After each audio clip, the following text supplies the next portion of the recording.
Everyone at Miami Metro thought they were hunting the Bay Harbor butcher while eating donuts with him in the break room. The most efficient serial killer in Miami is on payroll, pouring coffee, trading case notes, and quietly analyzing the blood of his own victims. From Dokes tracking Dexter to the Everglades to LaGuardia spreading case files across her desk, the department keeps circling the same truth. Throughout his life, Dexter Morgan refines a double existence, model analyst on one side, methodical killer on the other. The paradox is brutal. This building is full of trained detectives, seasoned sergeants, and federal consultants. Yet, the man they trust with evidence is the one making sure no evidence ever truly points back to him. So, the central question for this breakdown is simple but uncomfortable. If these are supposedly smart people, how did Dexter stay invisible for so long? And what does that reveal about the different kinds of intelligence operating inside Miami Metro? The answer is not that everyone is stupid. It is that intelligence in this world is fragmented. Forensic brilliance without emotional insight, tactical aggression without moral reasoning, social awareness without pattern recognition. In this video, we're going to dive deep into what can be called the 7 levels of intelligence inside Miami Metro. Let's kick things off with a clear idea. This is not just about IQ or who delivers the sharpest one-liner in the squad room.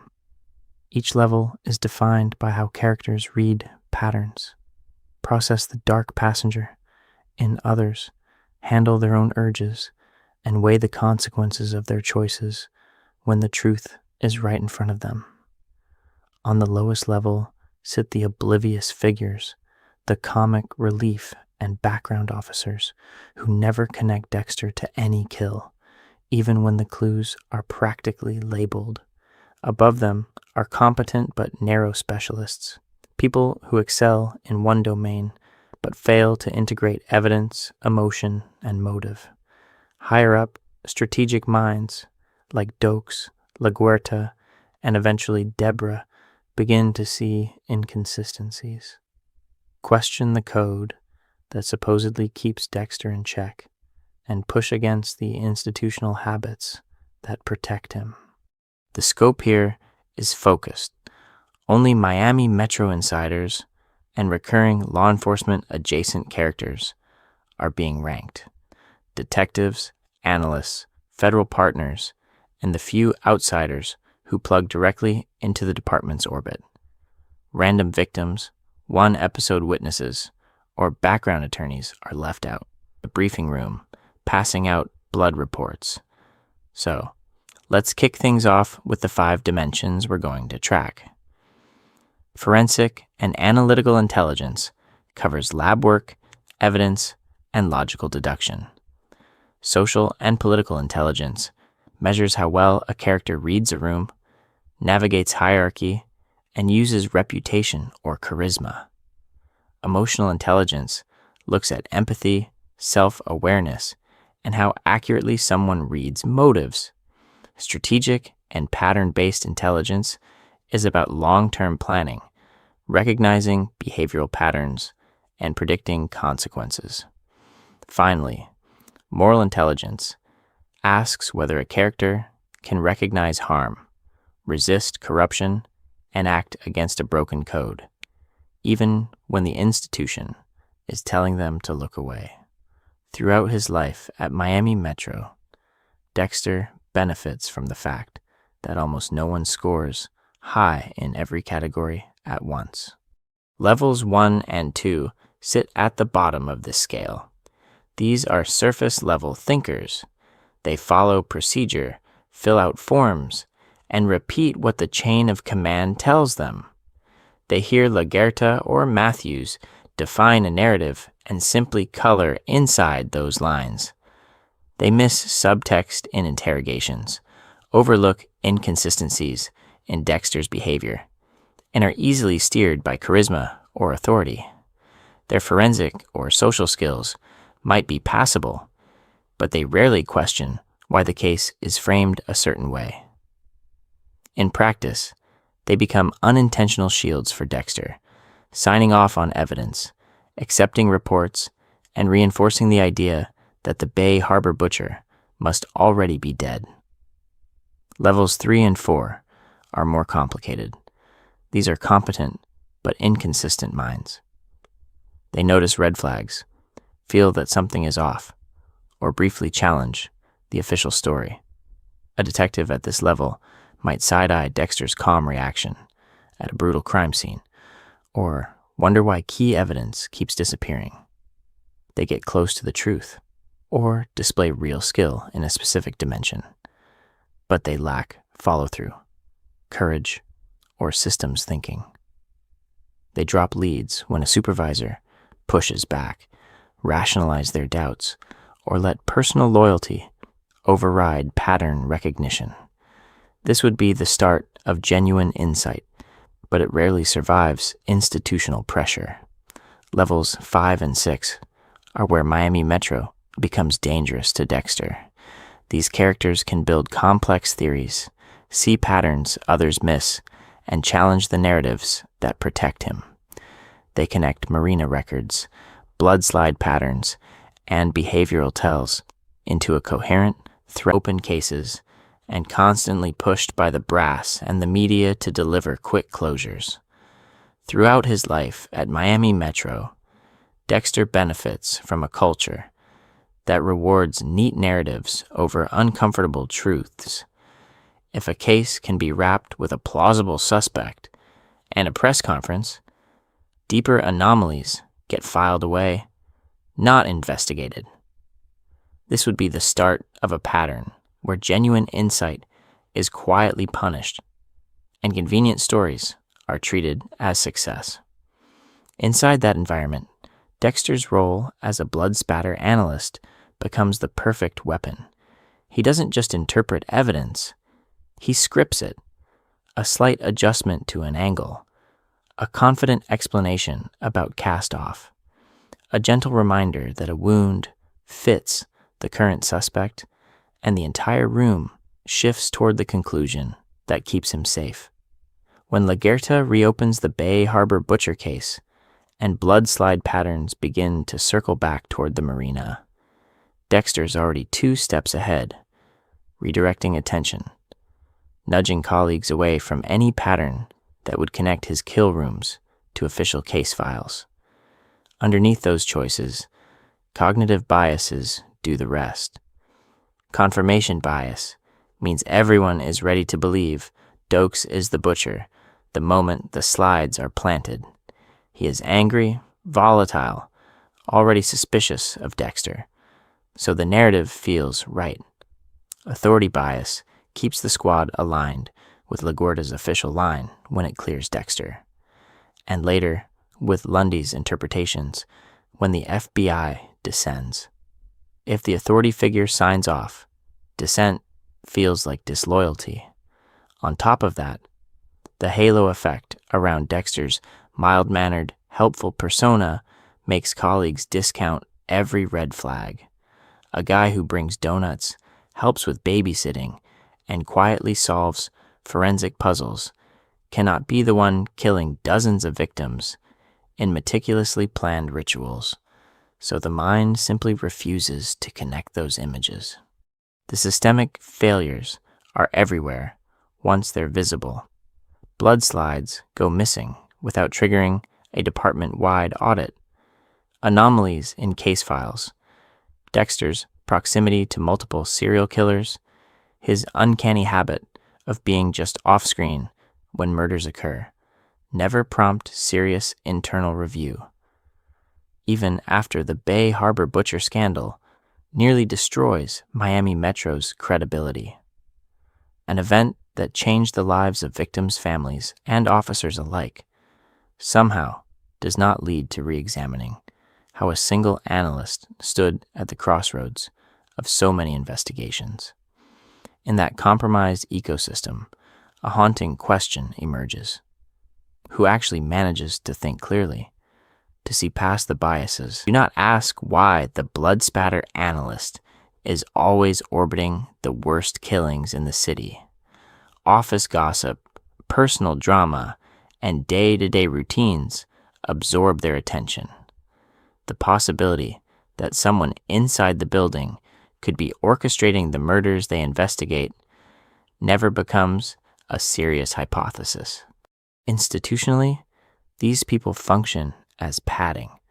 On the surface, they make the department look busy, professional, and fully engaged with the hunt for killers, like the ice truck killer or the Bay Harbor butcher.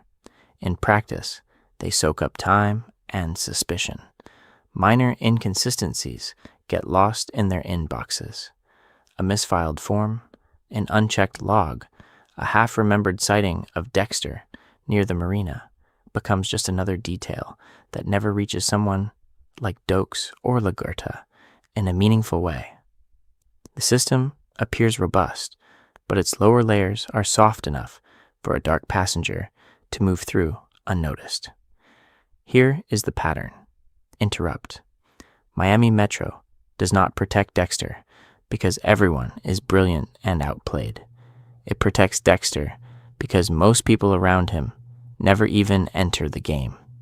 They follow the code of procedure, not Harry's code of ruthless pattern recognition.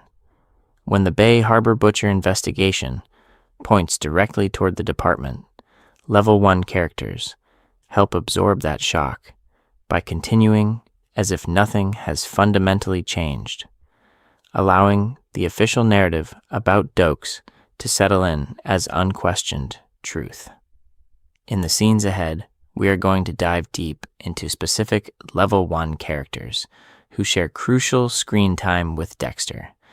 They chat with him at the coffee machine, sit near him in briefings, or handle evidence adjacent to his kills, yet fail to register anything truly alarming.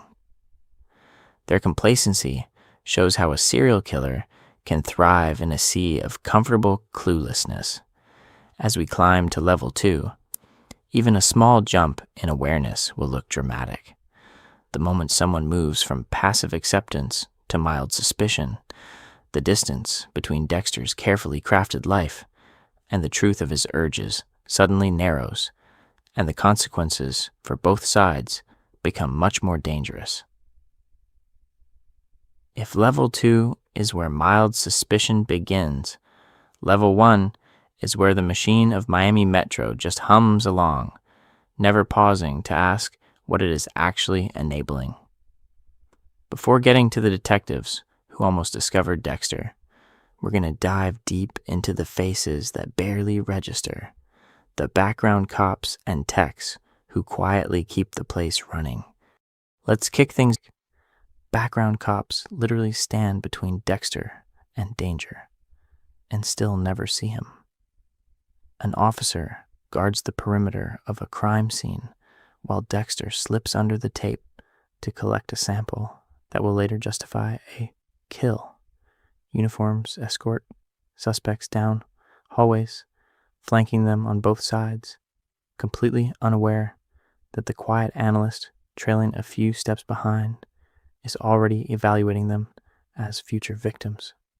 In the Bay Harbor Butcher investigation, agents swarm the marina while local officers control the crowd, and Dexter walks through the cordon as an employee, not a suspect. The show uses these characters to sell realism and scale. A homicide department without them would feel empty and theatrical, so their presence creates the sense of a living institution, full of routine, paperwork, and hierarchy. But that realism carries a subtle commentary. Large systems rely on people who do exactly what is asked, never more. The code they follow is bureaucratic, not moral. As long as forms are filed and evidence is logged, deeper truth is someone else's problem. As a collective, these Level 1 figures define the baseline intelligence of Miami Metro. Competent, but fundamentally blind. This would be the start of an institutional blindness that lets a serial killer build a career inside homicide. When level 2 characters finally appear, even the slightest deviation from this autopilot will feel like an event that changed the trajectory of Dexter's life and the consequences waiting in those fluorescent hallways. Level 1 gave us the baseline intelligence of Miami Metro, competent but fundamentally blind. Level 2 looks similar on the surface, but the danger here is different. These are the people who seem sharp, who talk like professionals, who can close cases and impress supervisors, yet still move through Dexter's orbit without ever really threatening the dark passenger living in plain sight. Let's kick things off with a clear definition. Level 2, intelligence in Miami Metro, belongs to characters who can do their jobs reasonably well and even notice when something feels off, but who immediately rationalize those moments away in favor of comfort, loyalty, or career safety. They follow the code of procedure, not the code of truth. Throughout his life at the department, Dexter survives because level 2 minds keep the machine running, never asking why the gears are stained with blood. On paper, these characters look impressive. They use jargon, they know the forms, and so eerily calm when the Bay Harbor Butcher investigation points inward toward Miami Metro. But those questions feel dangerous. Questioning a colleague can threaten promotions, friendships, even the fragile belief that the department is on the right side of justice. So, they label their own suspicion as paranoia, as stress, as the consequence of too many late nights with too many bodies. The long-term effects of this pattern are devastating. Every time a level 2 character talks themselves down, Dexter's camouflage grows stronger. The institution appears competent, even diligent, while the real predator walks the halls untouched. In the next level, we will meet characters who finally push past this comfort, including one of Miami Metro's most beloved faces, a supposed comic relief figure whose forensic talent lands higher than most viewers expect.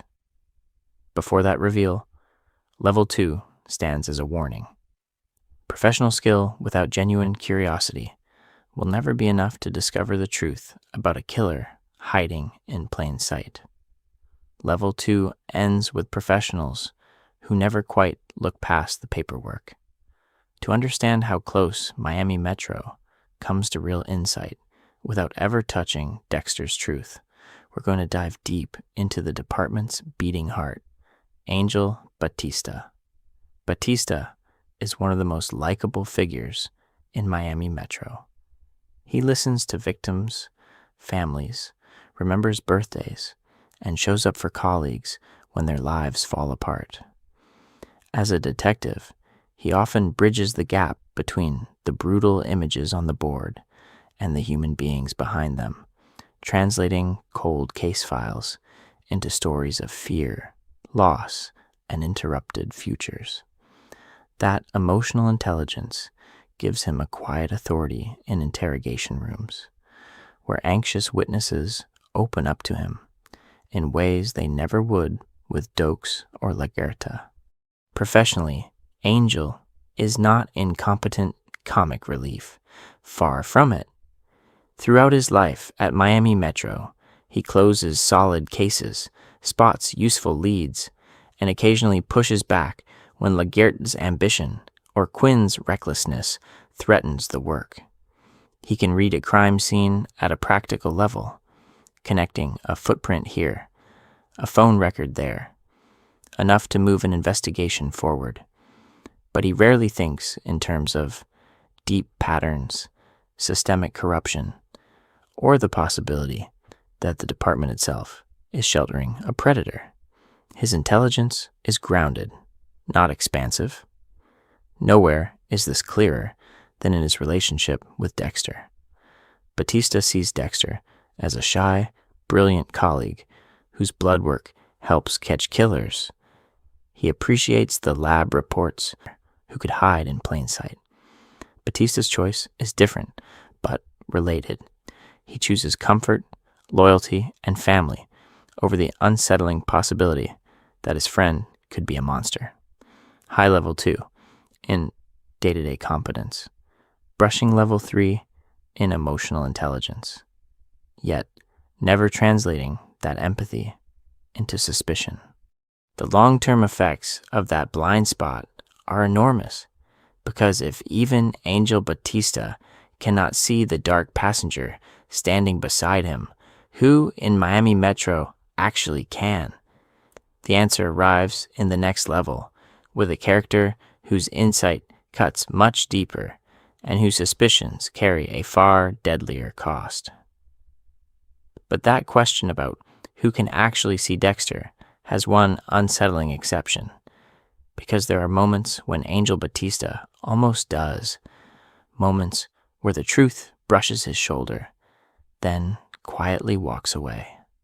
Let's kick things off with Batista in the Bay Harbor Butcher investigation room. The walls are covered in crime scene photos, victim profiles, maps of the ocean currents carrying the bodies back to shore. Dexter's blood slide box has already been discovered. Dokes is dead, and the FBI profile is on the table. A meticulous killer with access to police files, forensic knowledge, and an almost obsessive pattern of targeting other killers. Batista stands there, reading aloud about a murderer who hunts murderers, while Dexter sits a few feet away in the same department, sipping coffee. For a second, the camera lingers on Angel's face. His eyes track from the profile sheet to the board to Dexter. The outline of the code is right there. A vigilante with controlled urges, a methodical ritual, victims who all escape justice. Throughout his life, Batista has seen how the job corrodes people.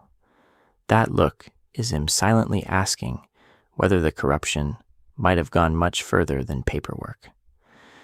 Then the pivot hits. Angel cracks a line about how Miami must be a magnet for psychos, or how the department is cursed to attract serial killers, like it attracts bad coffee. Everyone exhales. The tension dissolves into gallows humor, and the moment passes. Instead of following the instinct that briefly flared, Batista redirects it into a joke, into a narrative that keeps the dark passenger at a safe, abstract distance. We see a similar microfracture at the marina, after LaGuerta starts reopening Bay Harbor questions. Batista walks the docks, talking through boat registrations and timelines. He pauses near Dexter's slip, climbing the intelligence ladder, as characters move from vague suspicion to lethal certainty about Dexter's true nature. Those micro moments of almost awareness bring us to level 3, the intuitive but inconsistent detectives, the people at Miami Metro who actually feel the pattern in the air and still let it slip through their fingers. This is where the intelligence ladder stops being funny and starts to hurt. Let's kick things off with what level 3 really looks like. These are seasoned detectives, sergeants, and analysts who have logged enough bodies and case files to sense when a narrative is wrong. They walk into a crime scene and, without articulating it, recognize that the wounds, the timing, the victim profile do not add up. Throughout his life at Miami Metro, Dexter is surrounded by exactly this kind of mind. People who notice that he appears at the right scenes, knows too much about the victims, or reacts with an eerie calm when everyone else is shaken. What holds them back is not a lack of brain power. Level 3 is defined by inconsistency. These characters have flashes of insight, then abandon them. They get pulled away by personal drama, office politics, or the adrenaline of the next big case before they can fully unpack what their instincts already discovered. A detective makes a mental note that Dexter's blood work shows up in too many high-profile files, then forgets it in the chaos of a new homicide. A sergeant notices that the Bay Harbor butcher's precision mirrors Dexter's lab lectures, then lets a promotion board meeting consume that line of thought. This would be the start of Miami Metro's most tragic pattern. Level 3 characters brush right up against Dexter's mask. They see the cracks. They clock the way his eyes go flat at a crime scene, the way his language around victims slips from professional to personal. But instead of pushing, they retreat into denial or misdirection.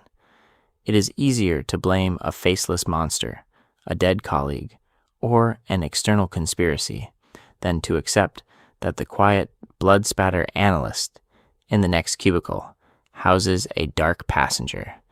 At this level, Miami Metro's failure stops feeling like institutional comedy and becomes a moral catastrophe. These are not rookies who never had a chance. These are the people who, with just a little more relentlessness, could have stopped the Bay Harbor butcher. Each discarded suspicion, each half-finished report is an event that changed the trajectory of multiple lives. Because every time a level 3 mind intelligence honed in interrogation rooms and back alleys, and it makes Quinn dangerous to anyone in Miami who lives off deception, including Dexter. That danger becomes clearest during the Lumen arc. While everyone else is distracted by the Barrel Girls case, Quinn quietly notices that Dexter's life never quite adds up. He sees Dexter at crime scenes where a blood-spatter analyst has no real reason to be. He notices Dexter's flat effect around brutal victims. This would be the start of his informal investigation, hiring Stan Liddy, pulling Dexter's records, and circling the marina where the Bay Harbor butcher once dumped bodies. Among all the detectives after Dokes, Quinn comes closest to independently reconstructing that truth. But Quinn's greatest enemy is never Dexter. It is Quinn. Drinking, impulsive hookups, and an almost compulsive need to self-sabotage derail him at the exact moments his suspicions sharpen. When Liddy actually discovers incriminating behavior and starts tailing Dexter, Quinn is too drunk, too distracted, and too compromised to manage the situation. Liddy's death becomes an event that changed Quinn's trajectory. Instead of pushing harder on Dexter, he retreats, scared of losing his badge and Deborah. The long-term effects of that retreat echo through the rest of the series. His relationship with Deb is the emotional fault line. Under all of this, Quinn genuinely loves her, and that love distorts his perception. The more Deb defends Dexter, the more Quinn wants to believe that any suspicion of her brother is just Liddy's corruption or his own paranoia. When Deb's career and mental health start to fracture, Quinn's priority shifts from chasing the truth to protecting her from more pain. How can he fully pursue a theory that would mean the woman he loves has built her life around a killer? Quinn ends up as a textbook level 3. Smart enough to feel that Dexter is wrong, streetwise enough to assemble partial patterns, but too compromised, too inconsistent, and too emotionally entangled to break through Miami Metro's comforting narrative. As we're going to dive deep into the higher levels, Quinn becomes the cautionary baseline, a reminder of how close competent suspicion can get, and how much more it takes to actually expose a level 7 predator living in plain sight. Quinn's baseline. Level 3 intelligence reaches its peak during the one period where he actually aims it at Dexter. This is the almost investigation, the moment where Miami Metro is inches from discovering that the Bay Harbor butcher is sitting 2 desks away. Victims keep intersecting with Dexter's social circle. Rita's murder, Lila's fire, Miguel Prado, the Trinity case, now Lumen and the Barrel Girls. Quinn brushes against each of these clues, asking quiet questions about Rita's death, about Lumen's presence in Dexter's apartment, about why a blood guy is always orbiting the most brutal kills. But Level 3 intelligence is defined by hesitation. Quinn never systematizes these red flags into a unified theory of a hidden killer following a code. Instead, he lets emotional proximity blur the edges. He cares about Deborah. He has to navigate office politics with Lagerta. He knows that formally accusing a colleague like Dexter, without airtight proof, could kill his career. The dark passenger is not only inside Dexter, it is also inside the institution, whispering that stability matters more than truth. The turning point comes when Liddy's investigation spirals out of control. Liddy kidnaps Dexter, tries to force a confession, and ends up dead. The physical evidence points toward Quinn. Blood on his shoes, connection to Liddy, a paper trail of unauthorized digging. Deborah is watching. Laguerta is watching. Quinn realizes that continuing to chase Dexter means risking prison, losing Deb, and detonating what little professional credibility he has left. So he retreats, not because Dexter has been cleared in his mind, but because the personal and professional consequences of pursuing the truth are too high. This is Level 3's core flaw in action. Intelligence that can see danger, but cannot prioritize truth over comfort when the cost becomes existential.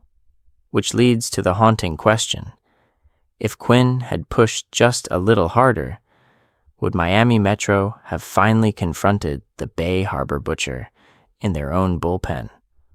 Or was the department always destined to protect its smartest killer? And that quiet failure brings us to the next tier of danger, inside Miami Metro. If Level 3 is about instinct that never fully matures, Level 4 is where expertise itself starts to threaten Dexter's carefully managed double life. Level 4. Intelligence belongs to the technicians, the specialists, the people whose job is to stare at evidence until patterns appear. These are not commanding officers or headline detectives. They are the ones in the lab, behind the camera, or buried in procedure manuals who understand the crime scenes on a molecular level. They may not chase suspects through the streets, but their knowledge of blood, fibers, but their raw data keeps drifting toward the truth. A misaligned blood trail that suggests a staged scene. A recurring method of dismemberment that matches an old case a little too closely. A missing slide, a wrong timestamp, a sample that should be contaminated, but is mysteriously pristine. Their throwaway remarks, made while everyone else is grabbing coffee, often come terrifyingly close to outlining Dexter's methods in plain language. Pattern interrupt. What if Miami Metro effectively solved the Bay Harbor butcher case years before Lagerta's final push? But the answer was buried in lab chatter no one took seriously? At Level 4, that possibility becomes very real. These characters are not chasing Dexter through the Everglades or breaking into his apartment, but they are building the forensic blueprint that could dismantle his entire code. The long-term effects of their overlooked intelligence ripple through the series, turning casual lab scenes into near misses with exposure. So as we move forward, we're going to dive deep into one of Miami Metro's most underestimated minds, a character usually framed as comic relief, who now has to be reevaluated as a serious intellectual force sitting right next to Dexter's microscope. Vince Masuka is introduced as the last person anyone would expect to expose a serial killer. He is the inappropriate jokester, the guy everyone at Miami Metro rolls their eyes at, the one cracking sex jokes over decomposing bodies, which makes him feel less threatening and less serious than he actually is. Yet, behind that clown mask, there is a quietly lethal brain. Masuka is canonically brilliant at forensics, routinely providing the crucial lab results that push cases forward when detectives are still arguing over hunches. He reconstructs crime scenes with precision, understands blood patterns at a level that rivals Dexter, and decodes trace evidence in ways that should, in theory, make him a major risk to any hidden predator working inside the department. Throughout his life at Miami Metro, he is the scientific backbone of countless arrests. Let's kick things off with the gap between how Masuka is treated and what he actually does. The public image is pure comic relief. Colleagues dismiss him, tune him out, or cut him off mid-sentence. That social framing matters.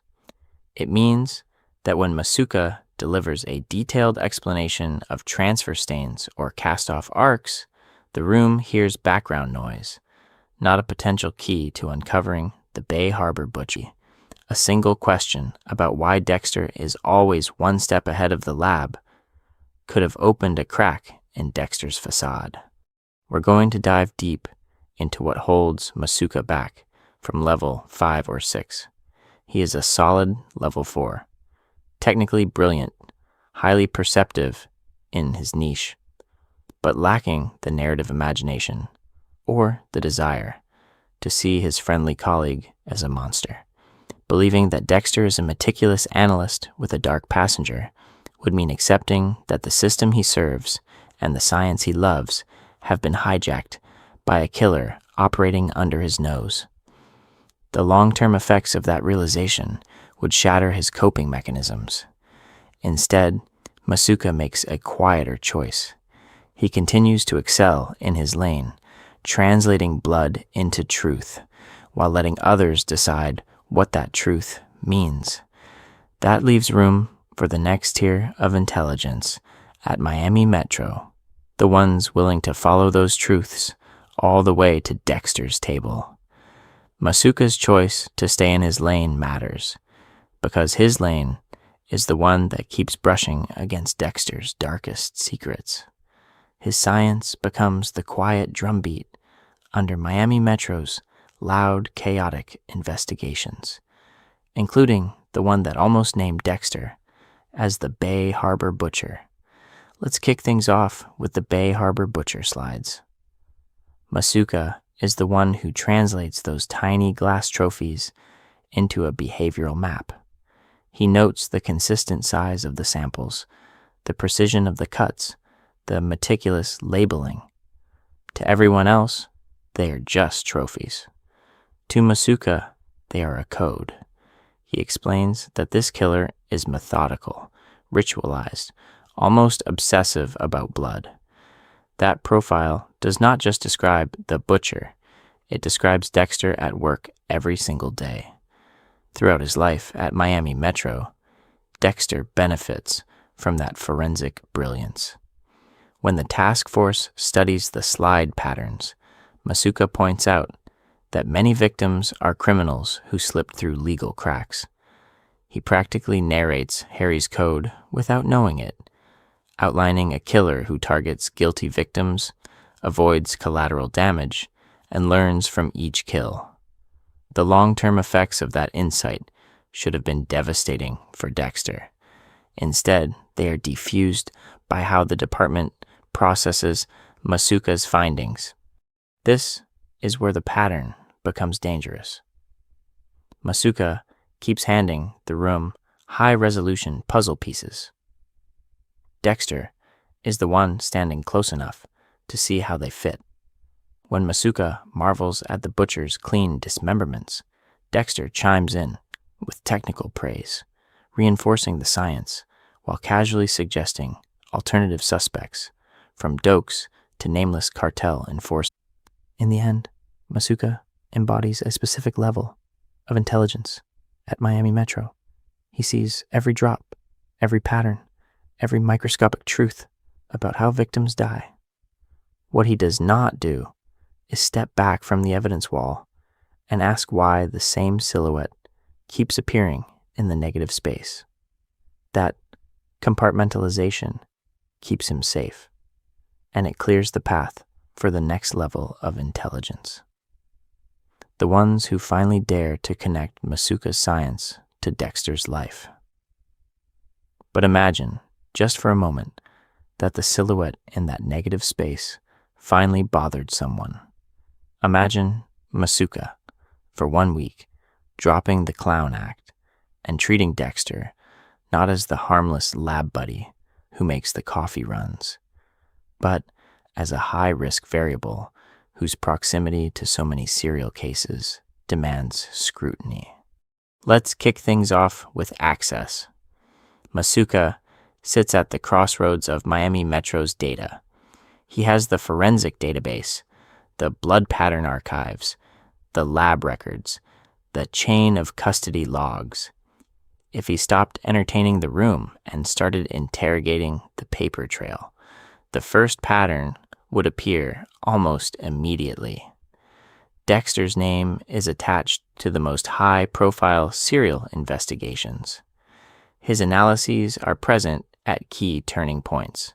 His conclusions consistently nudge the department away from suspects, who, by coincidence, end up as Dexter's victims. From there, we're going to dive deep into how quickly that could snowball. Masuka could cross-reference Dexter's logged work hours with the timestamps on unsolved homicides, marina records, and crime scene processing. The Bay Harbor Butcher case alone gives him a roadmap. LaGuerta later uses marina slips and Bay Harbor currents to narrow her suspect pool. Masuka, with his knowledge of how those bodies were cut and wrapped, could quietly ask why Dexter's boat access lines, up so cleanly with dump dates. Even without a smoking gun, the circumstantial cluster would be hard to ignore. His expertise in blood would sharpen the suspicion. Masuka understands that blood tells the truth about control, hesitation, and ritual. Throughout his life at Miami Metro, he has watched Dexter read scenes almost too well, turning chaotic spatter into an eerily precise narrative.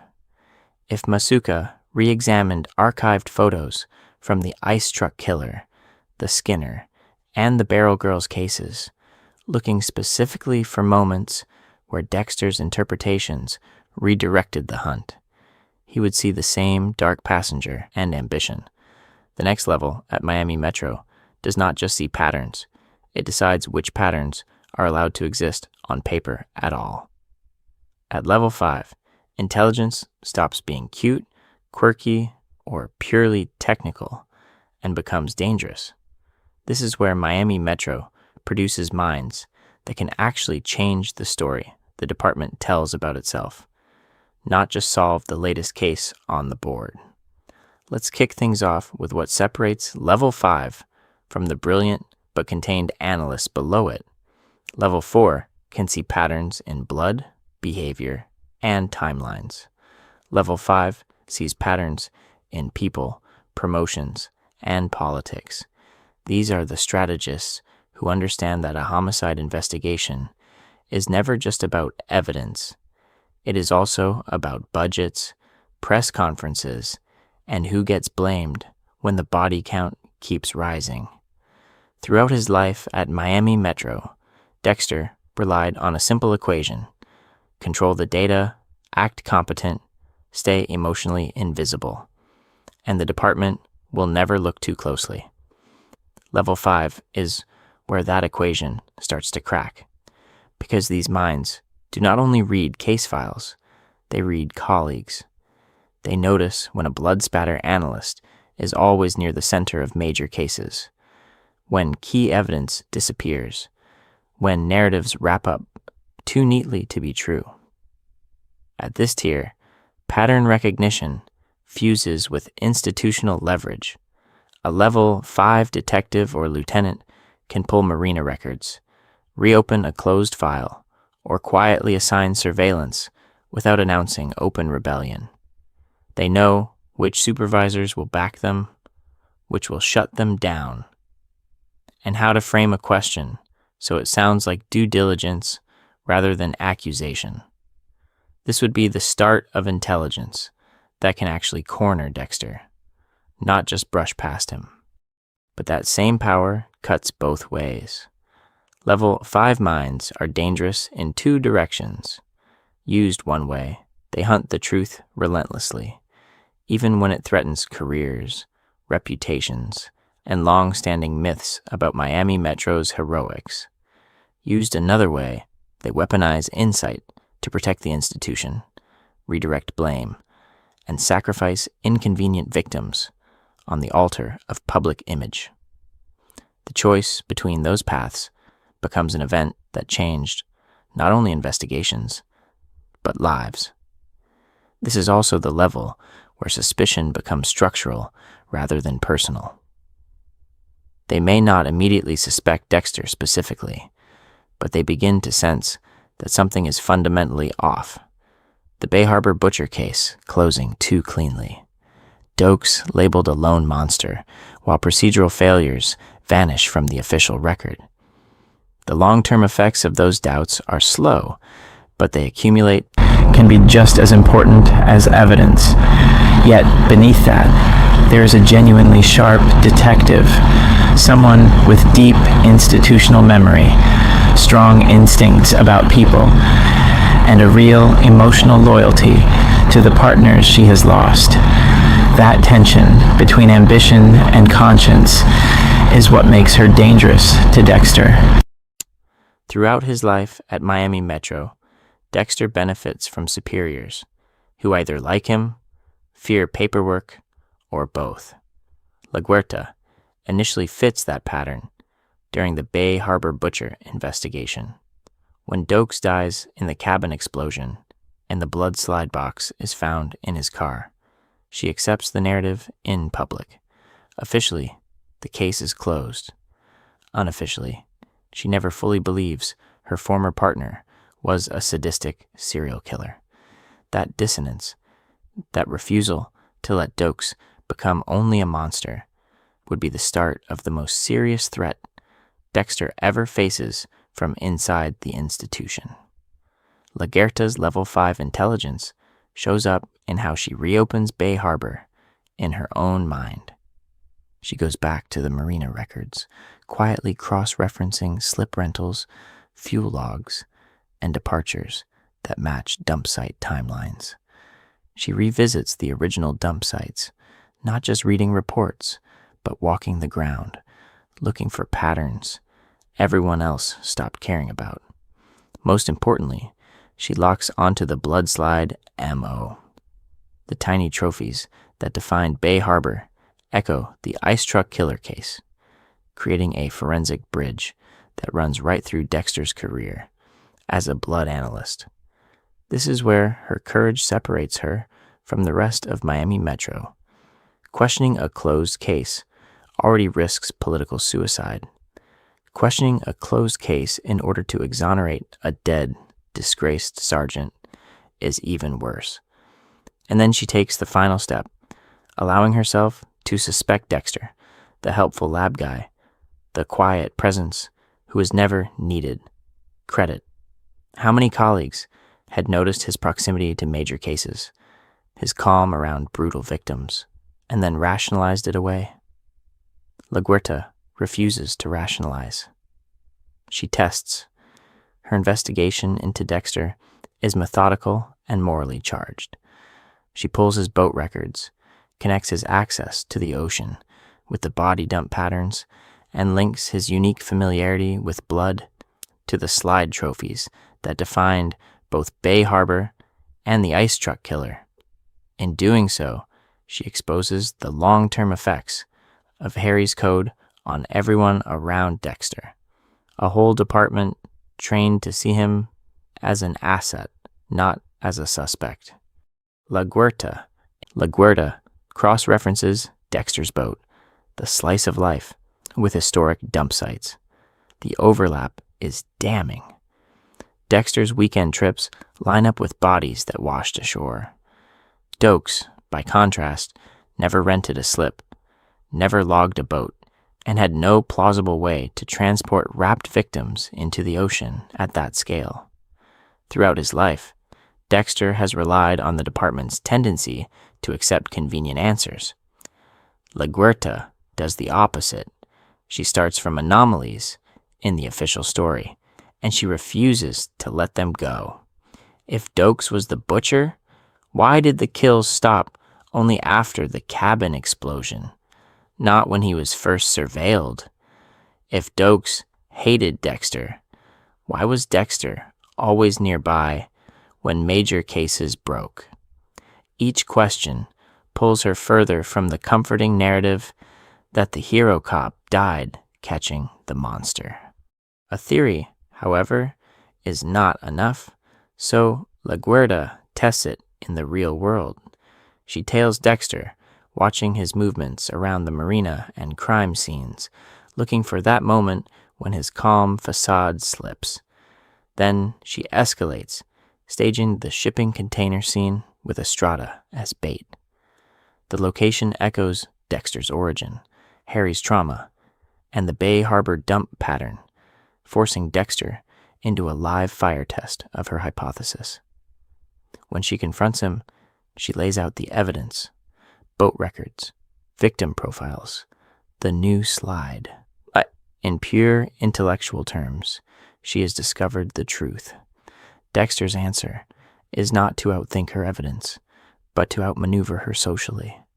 This would be the start of his most dangerous counterintelligence campaign inside Miami Metro. He anticipates surveillance, alters routines, and, most importantly, manipulates Deborah.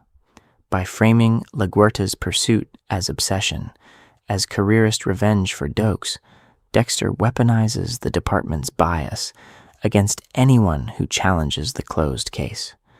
Her level 5 pattern recognition collides with his mastery of the code of institutional loyalty. The tragedy is that La Guerta gets almost everything right and still loses. In a resistant institution, her intelligence becomes a liability, not an asset, and the consequences are fatal. She dies in the same kind of secluded site where Dexter's victims vanish, silenced before the department can face what she uncovered. In the next section, we're going to dive deep into how Deborah's final choice in that container exposes a different level of intelligence altogether, one that might surpass La Guerta's insight while destroying Deborah's own life in the shield that says the system basically works. La Guerta threatens that shield. Level 5 intelligence, the kind that questions the official story and connects inconvenient dots, becomes a liability. The institution responds with ridicule, isolation, and quiet pressure to move on. This would be the start of La Guerta's real trial, as she traces marina records, blood slide patterns, and Dexter's impossible proximity to multiple killers. The evidence grows stronger, but the social cost grows faster. Colleagues roll their eyes in the briefing room. Matthews offers retirement packages instead of backup. Even when Deborah is caught on the gas station footage, the dominant instinct is to protect the department's image, not to interrogate what has actually been discovered. The most devastating example of this dynamic is Deborah's choice. Deborah knows on some level that Maria's suspicions are valid. She has seen Dexter kill. She has watched his dark passenger at work. In that container, level 5 rational assessment would point the gun at Dexter. Instead, emotional loyalty, trauma, and the long-term effects of Harry's code pull her toward Dexter and away from the truth. Deborah does not just choose a brother over a boss. She chooses a private narrative over a public reckoning. Here, the irony is sharp. Lagerta's ambition, normally treated as vanity or politics, becomes a moral asset. She is willing to risk her rank, her friendships, even her safety, because she refuses to let a lie define her legacy. The same drive that made her climb the ladder now pushes her to stand alone against the department's denial. This pattern interrupt shifts the focus from institutional intelligence to intimate psychological intelligence. In the next section, we're going to dive deep into how Deborah's internal logic, shaped by Harry, Dexter, and years of compromise, becomes the most tragic and revealing level of intelligence in the entire series. Deborah's tragic clarity brings us to a new threshold in this ladder of intelligence. Level 6 is where suspicion ends and certainty begins, where the people around Dexter stop brushing off the red flags and finally recognize the predator standing in front of them. At this level, intelligence is no longer theoretical or academic. Level 6 characters do not just feel that something is off. They accurately identify Dexter as a killer, or, at minimum, as a deeply dangerous person whose calm exterior hides lethal urges. Throughout his life, Dexter built a flawless mask of routine, politeness, and professional competence. Because at this tier, the focus shifts from, are they smart enough to figure it out, to, what do they do with the knowledge once they have it? Level 6, characters diverge sharply in their responses. Some see Dexter as a threat that must be stopped at any cost, treating him as just another killer whose victims demand justice. Others try to control him, to harness his skills and his code for their own purposes. A few even attempt to collaborate, imagining a partnership where his urges can be directed, justified, or shared. The long-term effects of these choices are devastating. Those who try to expose Dexter often end up dead or discredited. Those who accept or enable him are pulled into an expanding circle of violence and moral compromise. Level 6, intelligence does not guarantee survival or righteousness. It simply guarantees that ignorance is no longer an excuse. In the next section, we're going to dive deep into the earliest and most formative Level 6 presence in Dexter's life.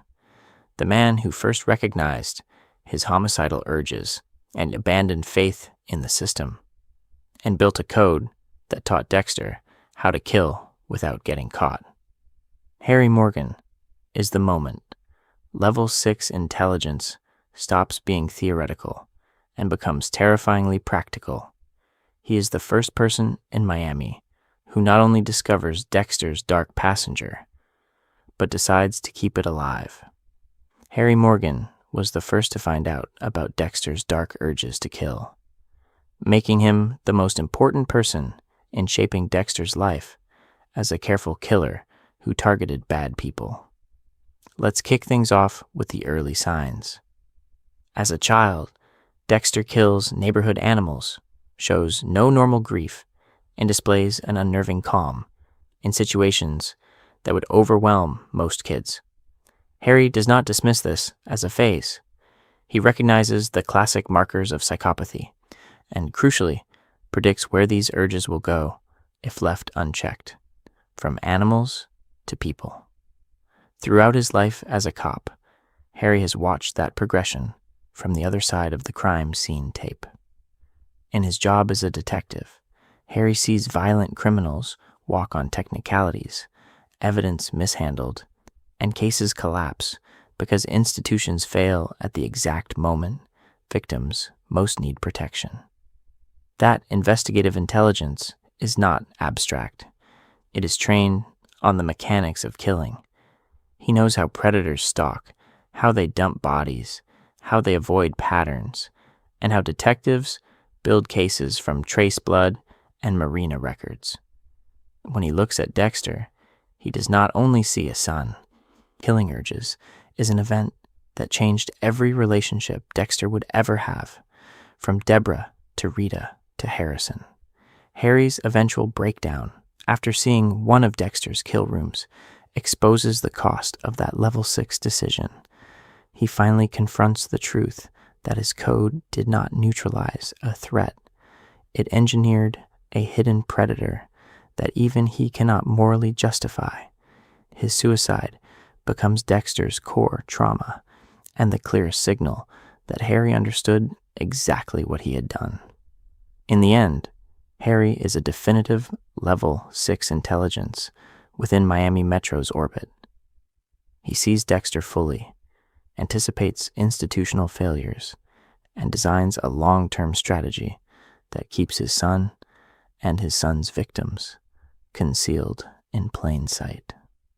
In the next section, we're going to dive deep into what happens when that same darkness is recognized by someone who shares Dexter's blood, but rejects Harry's code entirely. Harry's code is not just a moral compromise, it is a tactical document written against Miami Metro itself. From the moment Harry recognizes Dexter's urges, he is already treating the department he serves as a predictable machine, one that can be studied, mapped, and quietly exploited for decades. Let's kick things off with how precisely the code is wired into Miami's blind spots. Harry knows the cases that die on his desk. Transient victims with no families, marginalized targets whose disappearances do not trigger political pressure, criminals who vanish into procedural cracks when warrants fail or evidence is tossed. So the code directs Dexter toward those same shadows. The more invisible the victims are to the system, the safer Dexter is inside it. That is not an accident. That is a detective weaponizing institutional neglect. Harry also understands that Miami Metro chases patterns. Task forces form around signatures, victim types, geographic clusters. So the code's second pillar is meticulous evidence control. No witnesses, no improvisation, no bodies in easily discoverable locations. Plastic-wrapped kill rooms, dismemberment, ocean disposal from the marina. Even the blood slides, Dexter's trophies, are microscopic and hidden, leaving almost nothing that fits a typical serial killer profile. When the Bay Harbor butcher case explodes, the FBI builds an entire profile around Dokes because Dexter's habits have been engineered to sit just outside the behavioral templates Harry spent his career watching. Throughout his life, Dexter is also trained to be his own cover story. Not just that no one discovered Dexter sooner. It is that they were outsmarted in advance by one of their own, a cop who built a serial killer to live safely inside their blind spots. And as another Morgan, Brian, steps into the story with no interest in following that code, the question becomes, what happens when Harry's careful design collides with someone who wants the dark passenger unleashed, not contained? Harry's choice to channel rather than cure Dexter's killing urges was a huge moral compromise. But the show does something even more unsettling with that decision. It keeps Harry in the story after death, as a running commentary inside Dexter's head, a ghost that never stops analyzing.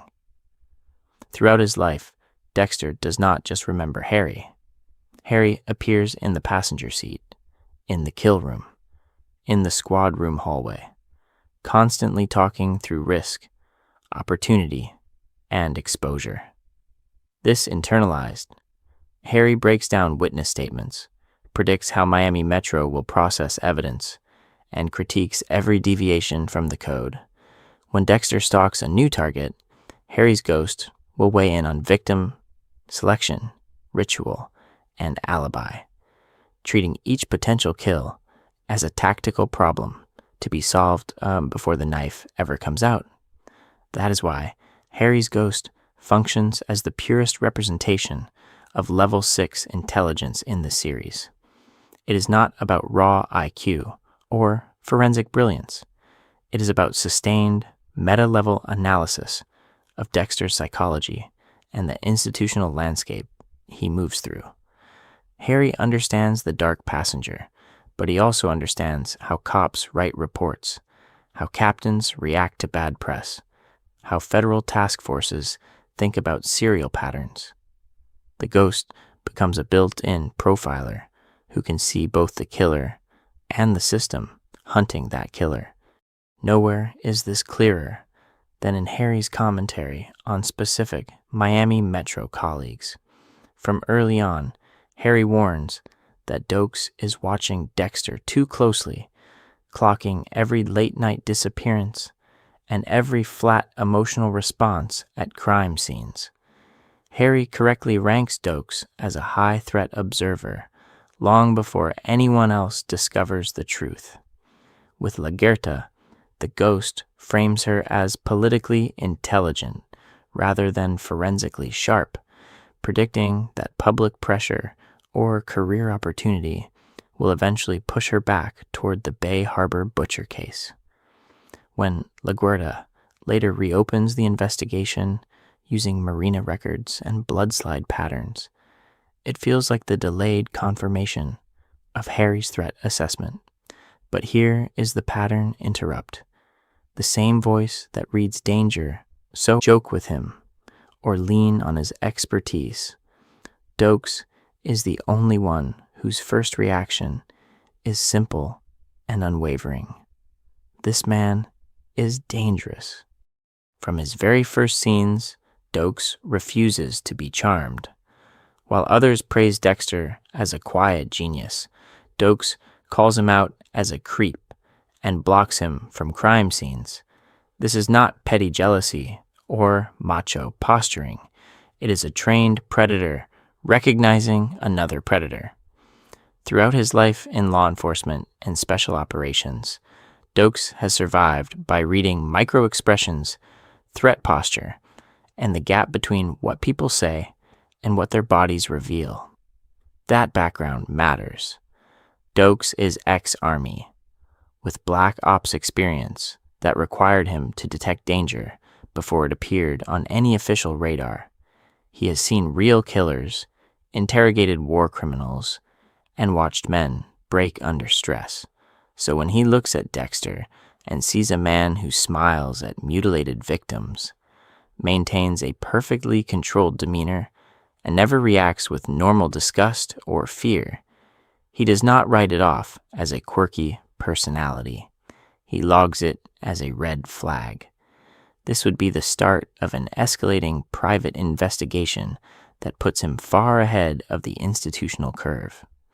At first, Dokes just watches Dexter at crime scenes, noticing how he gravitates to the blood, how his eyes stay a little too calm.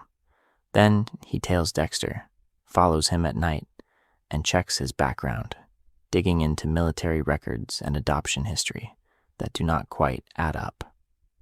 Dexter keeps offering polite explanations. Wrong place, wrong time. Professional curiosity. A helpful analyst going the extra mile.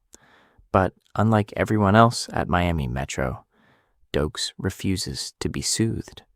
He confronts Dexter about being at crime scenes he has no reason to attend, about disappearing during critical windows, about that dead-eyed calm in the middle of carnage. Each answer only deepens his conviction that Harry's golden boy is hiding a dark passenger. The key difference between Dokes and the rest of the department is precision. He does not just sense that Dexter is bad news in a vague way. Once he discovers the blood slide box in Dexter's air conditioner, he connects it directly to the Bay Harbor butcher. In that moment, he is ahead of Miami Metro, ahead of the FBI task force, ahead of every official profile. He has the killer in his sights, literally and conceptually. That is pure level 6 intelligence. Dokes sees Dexter's true nature, trusts it. Instead, this would be the start of a much more dangerous choice.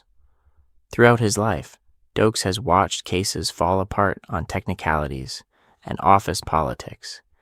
He understands that the Bay Harbor Butcher investigation is fragile, drowning in FBI pressure, media scrutiny, and departmental ego. Marching into Miami Metro with stolen evidence from an illegal break-in would risk everything. So he decides to abduct Dexter, drag him to the Everglades cabin, and force a confession on tape. It is brutal, but it is rational. A level 6 mind, calculating that only undeniable proof will survive the courtroom and the command staff. Inside the cabin, though, Harry's code shows its real power. Dexter has been trained for decades to improvise under pressure, to manipulate circumstances, and to weaponize other people's flaws. Even chained, he probes Dokes' sense of honor, keeps him talking, and buys time. When Lila tracks Dexter's phone and discovers the cabin, she becomes the unpredictable variable Harry never planned for, but Dexter instantly folds her into his escape strategy. He understands her obsessive attachment, her hunger to protect his dark passenger at any cost. By the time Lila ignites the propane and kills Dokes in the explosion, Dexter has the perfect narrative ready. The violent sergeant went rogue and was the butcher all along. The aftermath is where the bitter irony lands. The smartest cop in Miami Metro, in terms of reading Dexter, becomes the official scapegoat. Dokes' level 6 intelligence is overwritten by a story the department is desperate to accept. The blood slides are found near his remains. The cabin is tied to his movements, and every past outburst now retroactively proves he was unstable. Harry's long-term strategy, to make Dexter blend in so completely that any accusation looks insane, wins out even after Harry is gone. The chilling takeaway is simple. In a system this compromised, being right about the monster does not guarantee survival. It accelerates the countdown. Dokes solved Dexter and died for it. The question that hangs over the rest of Miami Metro is who will reach that same level of clarity next, and how the code will move to crush them before they speak. Dokes reached the truth and died for it. That raises a harder question than whether Miami Metro can catch a killer. It asks what happens when someone finally sees Dexter clearly and has to decide what that truth demands. Level 7. Cross into the uncomfortable territory of asking, if this is true about Dexter, what does that make everyone who keeps working beside him? Level 7 breaks that barrier. It forces a character to see that knowing the Bay Harbor Butcher is in the room makes them either an opponent, an accomplice, or a victim in waiting. At this height, Dexter stops being just a person to expose and becomes a symbol.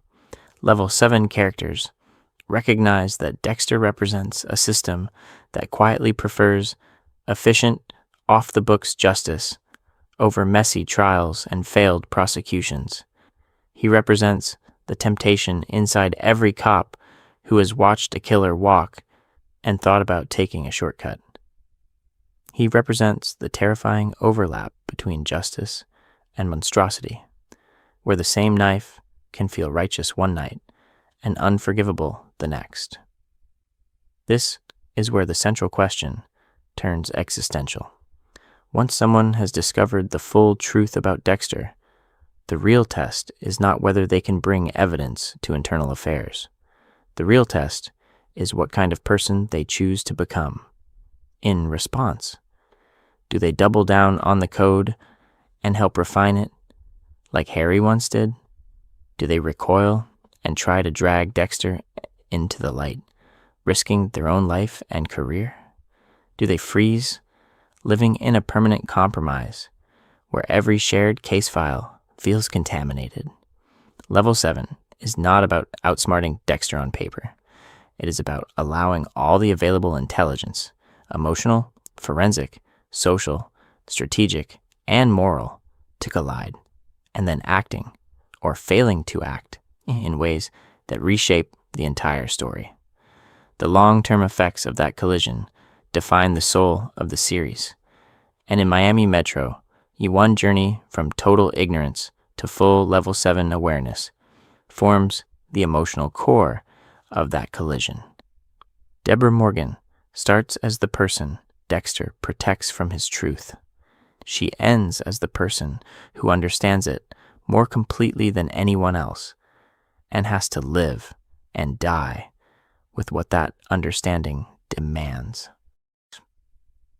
Deborah Morgan's journey through Miami Metro's intelligence ladder begins in a place of paradox. She is emotionally sharp, reading people with ease, but professionally insecure, desperate to prove she belongs in homicide, and not just as Harry's daughter, tagging along behind real detectives. Let's kick things off with early series Deb.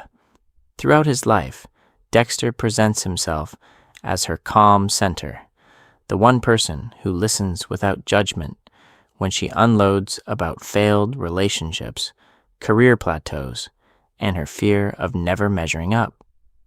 Deb clings to that with the killings. At level 2 or 3, her intelligence is fragmented, sharp observations, but no willingness to connect them against the person she loves most. Over time, though, the job forces an upgrade.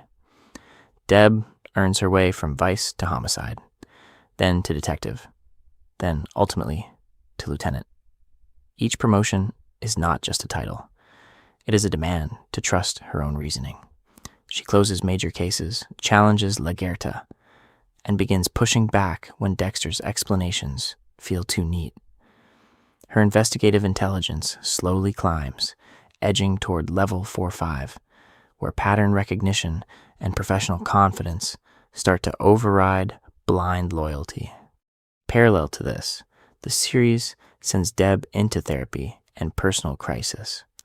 Breakups, violent traumas, and near-death experiences finally crack the surface of her self-image. In those sessions, she is forced to examine why she always ends up emotionally dependent, why Dexter is the axis of her life, and why she keeps ignoring her own instincts. We're going to dive deep into the long-term effects of that introspection later, but the key shift here is self-awareness. Deb begins to see her own patterns as data, not just pain. By the time she walks into the church and discovers Dexter mid-kill with Travis Marshall on the table, Deb is no longer the naive cop at level 2-3. She has climbed high enough, intellectually and emotionally, that the cognitive dissonance cannot be smoothed over. This is an event that changed her internal map forever. She cannot unsee the knife, the plastic, the ritual. From that moment on, every past red flag snaps into focus, setting the stage for her full level 7 confrontation with Dexter's truth in the sections ahead. Deborah's map shatters in that instant, but the church scene does more than shock her. It drags her intelligence into a higher orbit. Let's kick things off with the raw event itself, because this is not just a reveal. It is an event that changed every axis of her life. Deborah arrives at the abandoned church, expecting to rescue Travis Marshall, the doomsday killer. Instead, she walks in on Dexter, plastic already wrapped, knife raised, Travis on the table. The tableau is unmistakable. This is not a bar fight gone wrong or a heat-of-the-moment kill. It is ritual. It is preparation. It is the dark passenger fully unmasked. Throughout his life, Dexter has hidden this side from her. and in 3 seconds, the big brother, the reliable analyst, and the quiet hero collapse into the Bay Harbor butcher. Immediately, Deborah, psychologically, she begins to understand Dexter's urges, the damaged child Harry tried to manage, and the ritualistic calm in that church. Institutionally, she instantly grasps what it would mean if the lieutenant of Miami Metro turns in her own brother as a prolific killer. Reopened cases, overturned convictions, the department's credibility in ruins. Personally, she realizes that by not arresting him on the spot, she has already crossed a line. She is now both a law enforcement leader and an accessory after the fact. This is Deborah's entry into Level 7 territory. She does not just know that Dexter kills. She understands the full scope of what that truth demands of her morally and professionally, and that any choice she makes will create consequences that radiate through every case, every victim, every relationship. The church scene is not the end of her discovery. It is the start of a prolonged, collapsing negotiation with herself. The only question left is how far she will go to live with a truth this big, and who will pay the price when that negotiation finally fails. That question is exactly where Deborah's story goes next.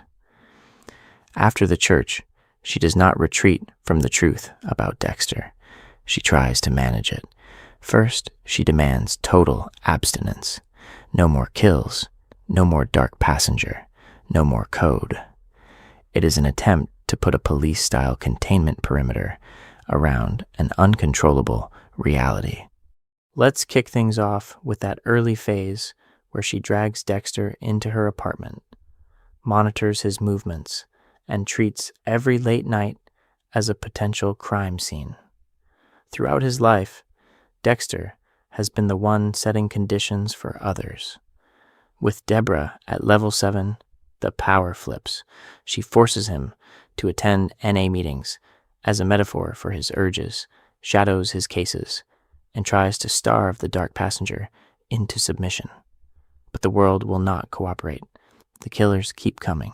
The victims keep piling up.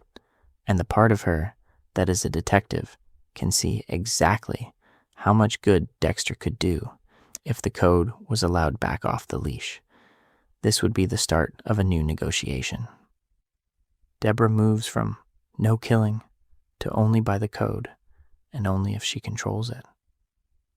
She insists on approving targets, on strict rules, on turning Harry's code into something she can at least pretend is a tactical extension of law enforcement. On paper, it sounds like a compromise. In practice, it is Deborah trying to keep one hand on a bomb that has already gone off. The therapy sessions make that bomb visible. Every self-destructive choice is the long-term effect of seeing Dexter, the system, and herself with brutal clarity. Deborah becomes the clearest example of Level 7 intelligence in the series. She understands the consequences in real time, and that understanding is exactly what destroys her. The tragedy is not that she did not know, it is that she knew too much and still could not find a way out. The next question is whether anyone at Miami Metro reaches that level without sharing her fate. If Deborah is the tragic Level 7 who breaks under the weight of knowing Dexter, Dr. Evelyn Vogel is the opposite experiment, the Level 7 who believes she can carry that knowledge without shattering. She does not just discover Dexter's truth, she claims she helped design it. Let's kick things off with Vogel's retroactive entrance into Dexter's origin story. She is introduced as a renowned neuropsychiatrist, the so-called psychopath whisperer who once worked with Harry. Through old videos and secret files, Dexter learns that Vogel advised Harry when those first homicidal urges appeared and helped construct the code as a behavioral containment strategy. This would be the start of a darker revelation. Harry was not alone in shaping the rules that govern Dexter's life. There was a clinician in the room, sketching the architecture of his morality. Throughout his life, Dexter believed the code came from a father trying to manage the unmanageable. Vogel reframes it as a treatment protocol. Her intellectual profile is crucial here. She specializes in psychopathy, maps behavior to brain structure, and reads patterns in the way Dexter stalks, kills, and compartmentalizes.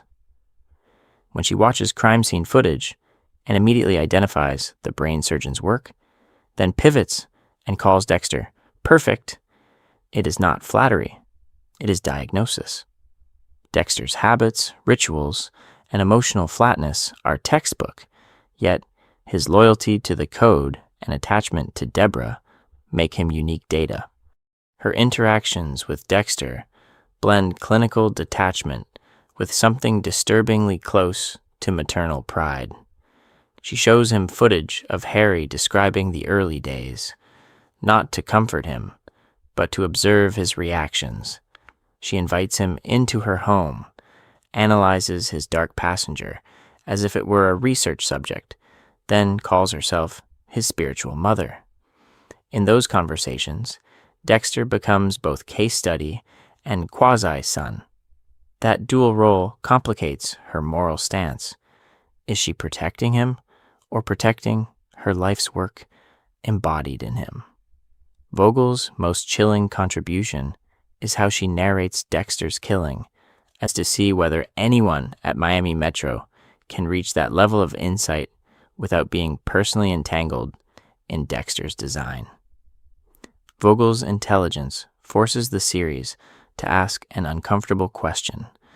What happens when the smartest person in the room decides morality is negotiable?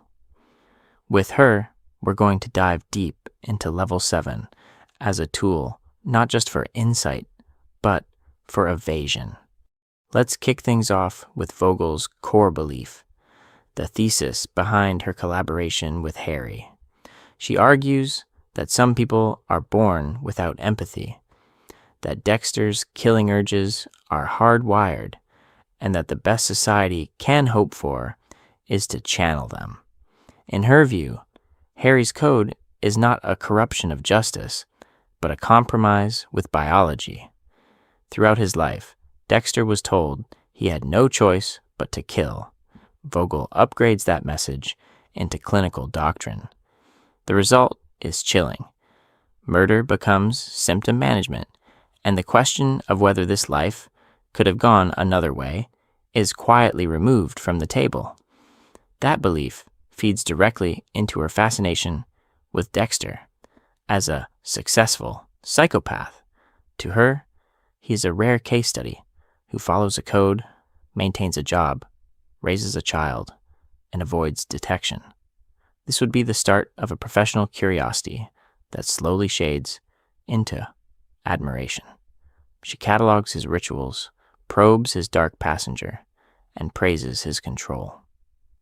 But in focusing on how well Dexter functions, she drifts away from the human cost beyond the bodies on his tables. Rita's death, Deborah's collapse, the trail of traumatized survivors at Miami Metro who never fully discovered why their lives kept exploding around this one man. Again and again, Vogel downplays Dexter's actions in conversation with him. When he questions whether he is a monster, she reframes him as a perfect predator, necessary in a world full of predators without a code. When he worries about his victims stacking up, she redirects him toward the idea of purpose, telling him he gives meaning to his urges by targeting killers. Each reassurance polishes the image Harry started. Instead of confronting the horror of his body count, she reinforces the fantasy that he is an instrument of balance, not a walking catastrophe. Her detachment is what makes this possible. As a neuroscientist, Vogel is trained to see patterns, and at level 7, She maps Dexter's psychology with precision. But that same distance lets her sidestep personal responsibility. She understands the implications of the code better than anyone alive. And briefings, he calmly reconstructs the Bay Harbor butcher's psychology. A disciplined hunter, a careful planner, someone guided by a personal code rather than impulse. In other words, he describes Dexter's dark passenger almost perfectly, while Dexter quietly takes notes in the back of the room. Throughout his life, Dexter has relied on people, underestimating him. Lundy is one of the few who never does, yet still misses the personal connection. On our scale, Lundy lives around level 5 to 6.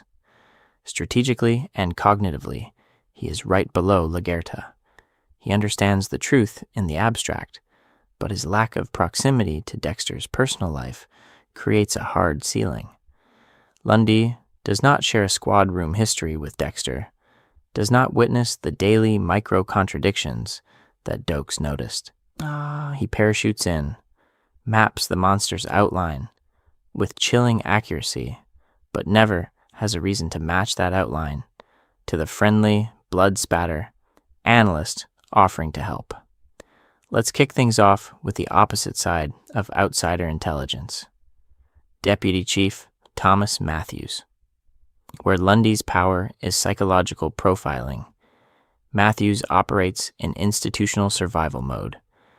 He understands the rot in Miami Metro, the political risks of big cases, and the career-ending consequences of digging too deeply into heroes and closed investigations. This would be the start of a pattern that protects Dexter without ever consciously recognizing him as the killer. Matthews is the person who knows where bodies are buried on paper, not on a kill table. He shields La Guerta when it benefits the department, then distances himself when her Bay Harbor butcher obsession threatens the official narrative that blamed Dokes. When evidence begins to circle back toward Dexter, Matthews does not follow it to the truth. He redirects it to preserve the institution and his own legacy. On the scale, that places him around level 4-5 in institutional intelligence, highly attuned to systems, blind by choice to what those systems are hiding. Both men prove that intelligence alone is not enough. Lundy has the mind to discover Dexter, but not the proximity. Matthews has the access, but not the moral will. Together, they form a perimeter of almost knowledge around Dexter's life. They can articulate the Bay Harbor butcher's methods, understand the code, even predict future victims. Yet, the leap from abstraction to accusation remains unmade. The long-term effects of this outsider blindness are devastating, and as we move down the hierarchy inside Miami Metro, the question becomes, what happens when someone finally has both, still reconstructs the Bay Harbor butcher's methods from marina logs and blood slide patterns? Deborah, once she literally sees Dexter kill Travis Marshall, can articulate his urges and the code more clearly than any profiler. These scattered level 6-7 flashes exist inside Miami Metro, but they never fuse into one coherent accusation. Instead, the institution drags them down. Bureaucracy slows Lagerta's Bay Harbor butcher inquiry, forcing her to work off the books. Politics pushes Dokes into the role of problem cop, so his suspicions about Dexter are dismissed as personal bias. Denial traps Deborah, who spends multiple episodes trying to reframe an event that changed her entire life as a one-time mistake, rather than the truth about her brother. The department's average intelligence level drops because the system punishes anyone who thinks beyond the neat, reputationally safe answer. Dexter understands this gap and weaponizes it. Throughout his life at Miami Metro, he anticipates institutional responses. When evidence goes missing, internal affairs looks inward, not at the quiet analyst who has keys to everything. When the Bay Harbor butcher case explodes, he knows the FBI needs a clean resolution, so framing Dokes will satisfy the narrative. He counts on the fact that no one will integrate all the partial truths lying around.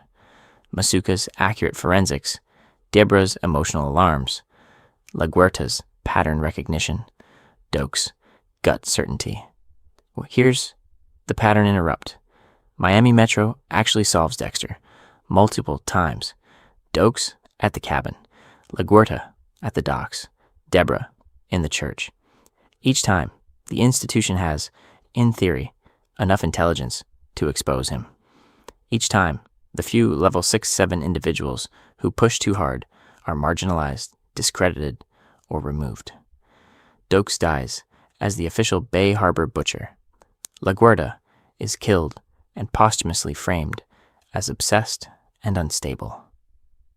Deborah, who finally knows everything, is slowly absorbed back into the machinery, her critical thinking redirected toward maintaining Dexter's secret rather than challenging the department's image. So, Miami Metro's failure to catch Dexter is not a joke about one or two dumb cops. It is a portrait of a system that treats sustained critical thought as a threat.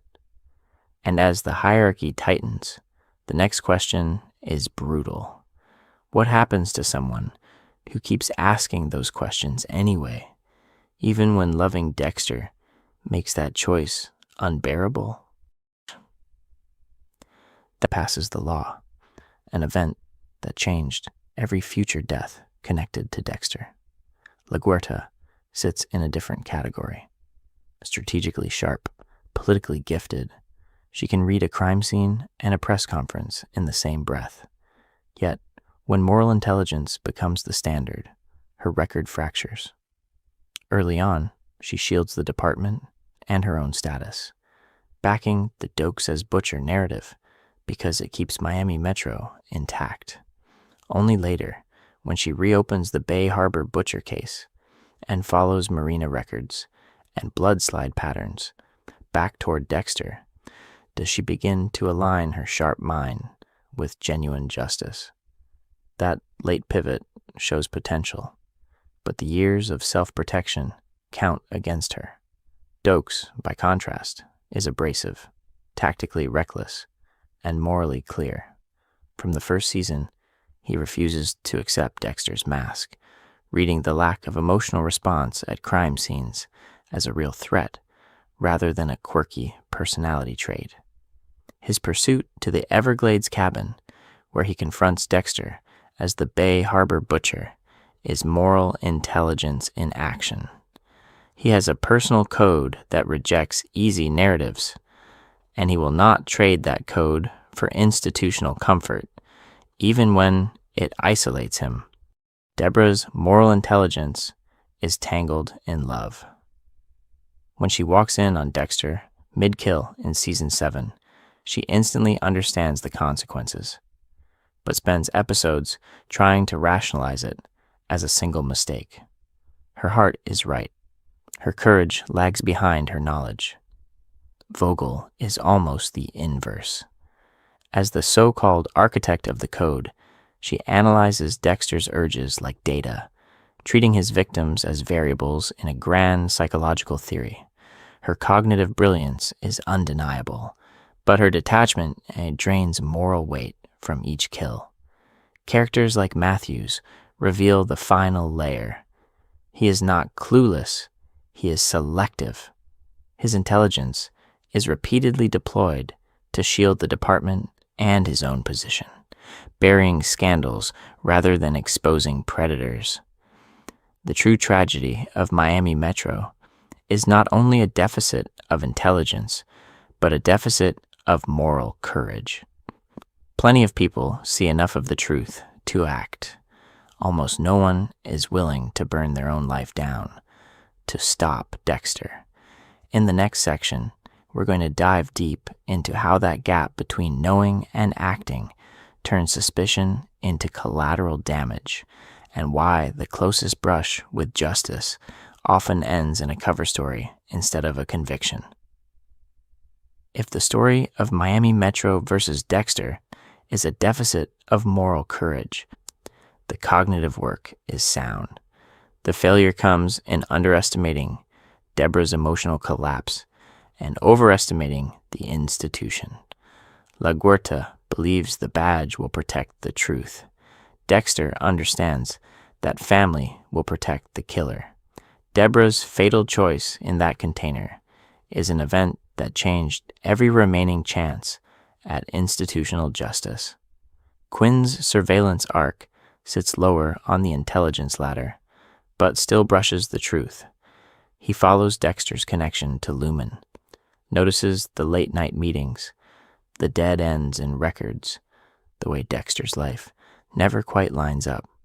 Yet Quinn's social and emotional vulnerabilities, especially his relationship with Deborah, blunt his pursuit. Dexter anticipates this, arranges the blood test swap, and turns an internal investigation into a romantic subplot. The near miss dissolves not because Quinn cannot see, but because he does not want the consequences of seeing. Masuka's role is quieter but essential.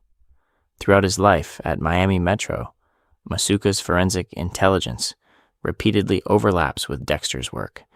He identifies rare toxins, obscure blood patterns, and inconsistencies that should point back to the analyst in the room. The failure here is institutional. The team treats Masuka as comic relief, not as a moral agent. His data is used, his doubts are not. Deborah's incremental realizations before the church are the most tragic near misses. She notices Dexter's convenient arrivals, his connection to the ice truck killer, his proximity to victims. Her emotional intelligence and love clash with any emerging moral judgment. Each time the truth surfaces, she talks herself down, until the moment she walks into Travis Marshall's execution and can no longer look away. Across all of these, Dexter's own intelligence operates as an active counterforce. He anticipates surveillance, preloads alibis, nudges personal weaknesses, and weaponizes the code Harry gave him to decide who must die to preserve the secret. The long-term effects of these choices are devastating. Miami Metro, in fragments, solves the Bay Harbor butcher, but never in time to stop him.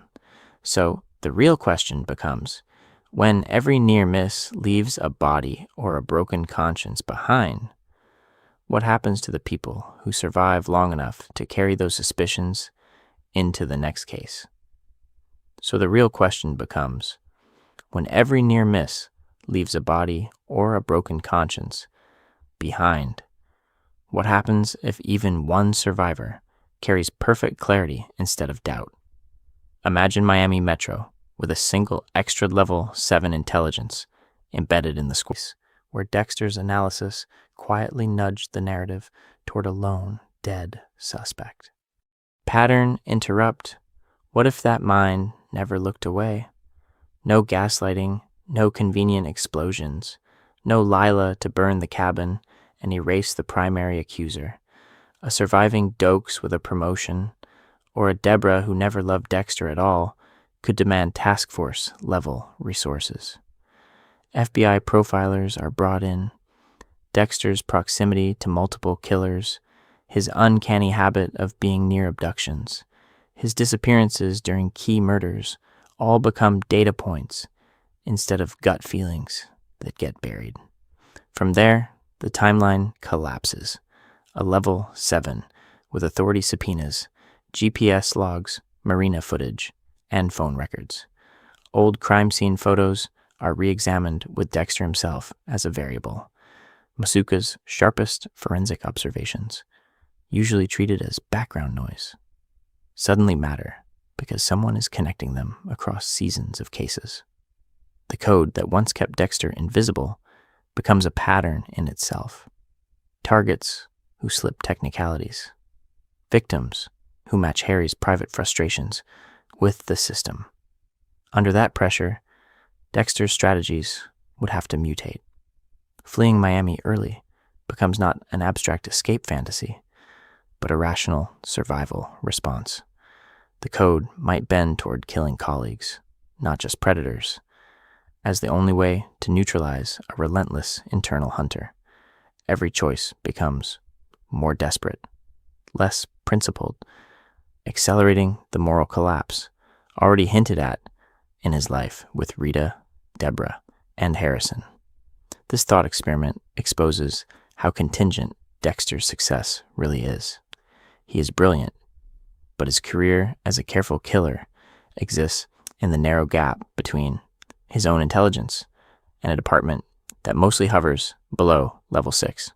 You remove just a little of that institutional fog, add one more clear-eyed level 7, and the truth is discovered years earlier.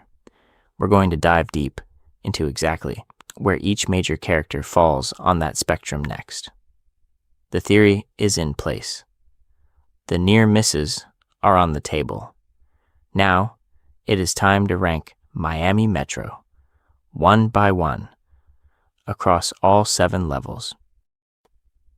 From patrol officers in the background to the rare minds that truly confront Dexter's dark passenger, Miami Metro spans all 7 levels.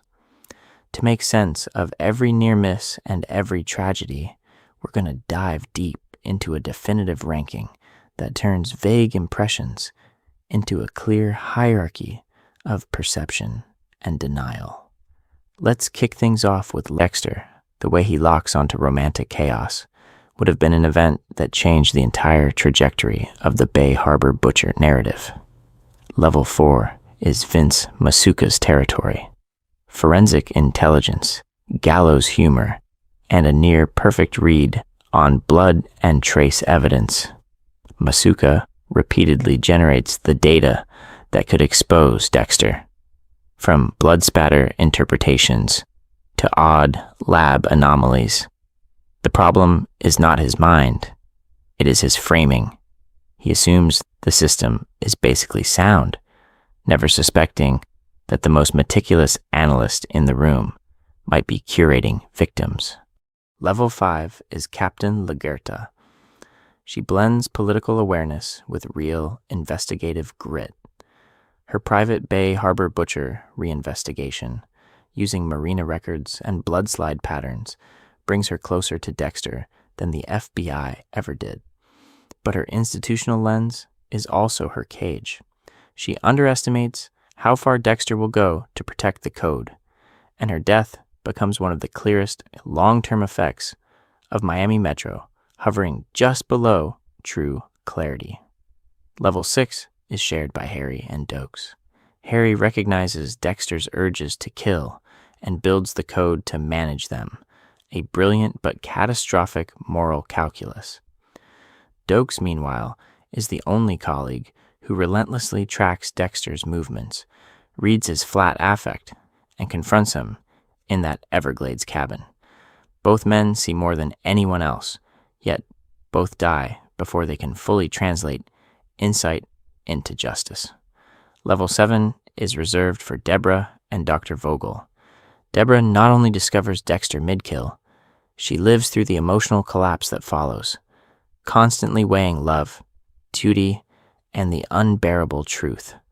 Vogel understands the architecture of Dexter's psyche, the design of the code, and the systemic failures that produced him. Together, they represent the highest intelligence Miami Metro ever brings to bear on Dexter's life. Borderline figures complicate this map. Frank Lundy has level 7 pattern recognition, but low proximity. He reads the Bay Harbor Butcher profile with chilling accuracy, without realizing the killer is standing in his bullpen.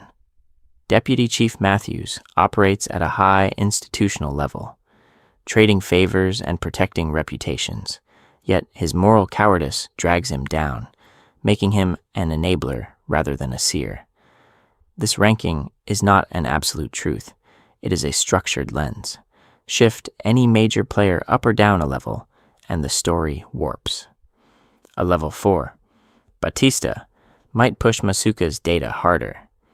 A level 5 Quinn could align with LaGuerta they even start. The Bay Harbor Butcher arc is the clearest example. Dexter tracks the FBI task force, studies Lundy's profile, and adjusts his patterns in real time to stay one step ahead. Strategically, he treats Miami like a living system with exploitable weaknesses. He knows when the marina logs are checked, how long blood work sits before processing, and which detectives will cut corners. When Dokes closes in, Dexter relocates his kill room, manipulates schedules, and ultimately uses Lila and the cabin explosion to redirect the entire investigation. This is not improvisation. It is long-form, high-level planning from someone who understands institutional blind spots better than the institutions themselves. But raw cognitive brilliance does not mean balanced intelligence. Dexter's social intelligence is more complex. On the surface, he is highly skilled at mimicking normalcy. He mirrors office banter, remembers birthdays, and uses Masuka's jokes as cover to fade into the background. He reads vulnerabilities in his victims with chilling speed, turning their arrogance, isolation, or guilt into leverage on the table. Yet when the emotions run deep, his perception fractures. With Deborah, he consistently underestimates the intensity of her loyalty and love, assuming she will adapt to his truth the way Harry did. With Hannah, he misreads shared darkness as shared stability, convincing himself that a life with another killer is a sustainable future rather than a temporary alignment of urges. This leads directly into his moral intelligence, which is intentionally stunted by the code. Harry's rules give Dexter a rigid framework. Only kill confirmed killers, never get caught, protect the innocent. Within that box, Dexter performs intricate ethical calculations, vetting his targets and staging deaths to minimize collateral damage. But when reality refuses to fit, he struggles. Lila, Miguel, even Dokes expose the limits of a morality that can only see two categories: deserving victims and everyone else. The long-term effects of this narrow lens are devastating. He cannot fully process that following the code still destroys Deborah's career, traumatizes Harrison, and leaves a trail of warped survivors. So, on this scale, Dexter is a clear level 7 in raw cognitive and strategic intelligence. Yet, his blind spots around love, grief, and his own capacity for change steadily erode his control. He is both the smartest and, in many ways, the most deluded person in Miami Metro. A genius at staying hidden who only recognizes the full damage of his choices when she reopens the Bay Harbor Butcher case, quietly tracking marina records, fuel receipts, and the exact pattern of the slides. Each new detail brings her closer to the truth, but also isolates her from colleagues who are tired of revisiting a closed case.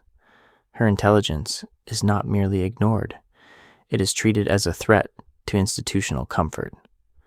When she finally corners Dexter and Deborah at the shipping container, that clarity becomes a death sentence. Deborah's bullet doesn't just kill LaGuerta, it kills the last serious attempt inside Miami Metro to name Dexter for what he is. Deborah's arc is the most devastating version of this pattern. Once she reaches level 7, fully seeing Dexter, herself, and Harry's code, her insight does not free her. It shatters her. Walking in on Dexter mid-kill with Travis Marshall is an event that changed everything. But instead of empowerment, it triggers a spiral, helping cover up crimes, burning evidence, protecting Dexter at the expense of her badge and her identity. Her growing awareness of her own complicity, her trauma, and her conflicted love becomes unbearable. The long-term effects of that knowledge drive her into self-destructive choices, from the church fire to killing La Guerta, and finally to the hospital bed where Dexter unplugs her, completing the tragic arc that began the moment she saw too much. What the series suggests is stark. In a corrupt or numbed institution, high intelligence about the dark passenger and its victims is hazardous. Those who glimpse the full picture, Dokes, Lagerta, Deborah, even Vogel, with her clinical understanding of Dexter's urges and the code, are eliminated, while colleagues who stay at level 1 or 2 remain safe, friendly, and blind. So, when we're going to dive deep into who survives and who doesn't, the conclusion is chilling. In Miami Metro, the safest choice is ignorance. The real question is how far that logic extends beyond fiction, and who, in the next part of this breakdown, will prove that knowing the truth is the most lethal decision of all. In other words, Miami Metro survives by making ignorance a survival skill. That is where the fiction starts to bleed into real life, because the same logic quietly runs through corporations, governments, and communities that would rather protect a comforting narrative than confront a dangerous truth. Throughout his life at Miami Metro, Dexter benefits from this. La Guerta almost breaks the illusion, tracks Dexter's movements, notices his lack of emotional response, and links him to crime scenes long before anyone else. The response from the institution is not to listen. It is to isolate him, then accept his death as a convenient explanation for the Bay Harbor butcher. Here is the pattern. Interrupt. Dexter is not the only serial killer in this framework. The system kills dissent. It quietly eliminates the people whose moral and strategic intelligence point toward the real danger. That raises an uncomfortable question. In any workplace, family, or community, there are Dexters whose harm is minimized because they are useful, charming, or protected. A star performer who bullies colleagues, a leader who breaks laws but delivers results, a friend whose dark passenger is excused as just passion or stress. The more value they create for the group, the easier it is to rationalize their victims away. The show keeps illustrating that raw cleverness is not enough. The smartest characters often know what is right, but the courage to act on that knowledge is fragile. Deborah discovers the truth in the most brutal way possible, walking in on Dexter mid-kill, and still spends episodes trying to frame it as one mistake, one exception, one compromise she can live with. That would be the start of an event that changed both of their lives. Because once the truth is visible, every choice becomes a moral test. So, as we move into the final breakdown and call to action, this framework of 7 levels is not just a ranking game. It is a toolkit for rewatching Dexter and for re-examining how intelligence is judged outside the show. Who is protected, who is punished, and who pays the consequences when a system decides that comfort matters more than the truth. When we zoom back out, the 7-level framework turns Miami Metro into a spectrum of awareness and denial. On one end, there are the background officers who clock in, push paperwork, crack jokes in the bullpen, and never question why the blood-spatter analyst disappears whenever the bodies pile up. On the other end, there are Deborah and Dexter, standing at the edge of unbearable truths, forced to see what everyone else refuses to even name. Throughout his life, Dexter exists inside that spectrum, exploiting every gap. Level 1 and 2 minds accept the narrative they are given, so the Bay Harbor Butcher case becomes a story about a dead sergeant and some unfortunate coincidences. Level 3 and 4 operators notice red flags, but rationalize them away as stress occupy the architect level. Harry's response to Dexter's urges is to build the code, a parallel justice system that lives inside one man. Vogel later refines that system, giving psychological language to what Harry built in panic and desperation. Together, they prove that the highest strategic intelligence in this world is devoted not to reforming Miami Metro, but to routing around it. And then there's Deborah, the tragic Level 7 conscience. She sees Dexter kill, tries to fit it into the framework of one mistake, and then slowly realizes that every case, every promotion, every life she tried to save sits next to a ledger of hidden victims. Deborah shows the long-term effects of true moral intelligence in a corrupt environment: panic attacks, addiction, paralysis, and finally collapse. Miami Metro does not fail because no one is smart enough.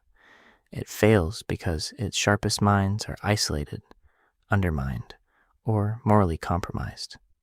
Dexter is both product and exploiter of this reality, a man trained by a cop father and a broken system to weaponize his dark passenger against the very institution that raised him. So when everyone is hunting the Bay Harbor Butcher while eating donuts with him, that is not an accident. It is the inevitable consequence of a department that punishes the intelligence it needs most. And in the next section, this will feed directly into the final call to action about how audiences judge Dexter, his code, and the systems that enabled him. Everyone at Miami Metro is hunting the Bay Harbor Butcher while eating donuts with him. And now the question becomes, how would that be ranked on a 7-level intelligence scale? So, this is the part where we're going to dive deep into audience judgment and invite a different kind of investigation. Let's kick things off with the simplest challenge. In the comments, assign Level 1 through Level 7 rankings to the main Miami Metro characters, and especially call out the places of disagreement. If LaGuerta's Private Bay Harbor Butcher investigation, with marina records and blood slide patterns, it feels sharper than Deborah's late, conflicted awakening, does that push her above Deborah on the scale? Or does Deborah's eventual confrontation with Dexter, watching him prepare to kill in that church, prove a higher intelligence than LaGuerta's more procedural, but less emotionally risky pursuit?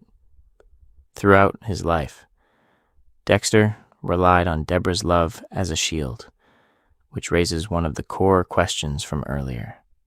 At what point did Deborah stop being fooled and start choosing denial? Was it willing, while standing in the middle of an active homicide unit, keep him anchored at Level 7 despite the eventual downfall in Miami and later in Iron Lake? In the comments, extend the framework beyond Miami. Suggest other worlds where the 7-level map could apply. The LAPD in Bosch, the FBI in Mindhunter, the lawyers and criminals in Better Call Saul. An event that changed an investigation, a missed clue, a moral compromise in those shows can be ranked the same way, creating a cross-universe comparison of who actually learns from the truth. Finally, consider what happens when Dexter is rewatched through this lens.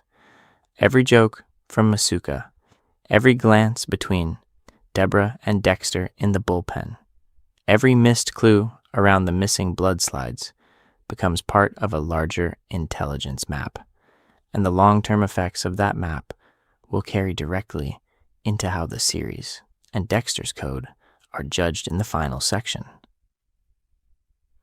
those intelligence maps inside Miami Metro are not an isolated case. They are the first chapter in a much larger project about how smart people move through broken systems and how those systems quietly decide what kind of truth is allowed to be discovered. Throughout his life, Dexter survived because the institution around him was just intelligent enough to function, but not quite intelligent enough to confront its own contradictions. This would be the start of a broader series where we're going to dive deep into other fictional workplaces that live in the same moral gray zone. Miami Metro is our control group. From here, the question becomes, which universe gets dissected next using the same 7-level framework? One option is Gotham City's police department, a world where corruption is open, vigilantes are normalized, and the line between sanctioned violence and criminal violence is almost meaningless. Imagine taking the 7 levels of intelligence and asking who in Gotham actually understands the long-term effects of letting Batman operate as an unofficial partner. Who plays the Lagerta role, quietly building a case against a figure everyone else treats as necessary? Who mirrors Dokes, seeing the dark passenger in the hero long before anyone else is ready to admit it? Another direction is the Breaking Bad universe, focusing on the DEA and the cartel network around Walter White. Here, the framework shifts from blood slides and marina records to wiretaps, shell companies, and desert graves. Hank Schrader's slow, devastating realization about Heisenberg can be mapped almost beat for beat, turning human beings into expendable assets. The 7 levels stay the same, but the moral grading curve changes. Somewhere out there, another department is eating donuts with its own Bay Harbor butcher. And the next question is simple.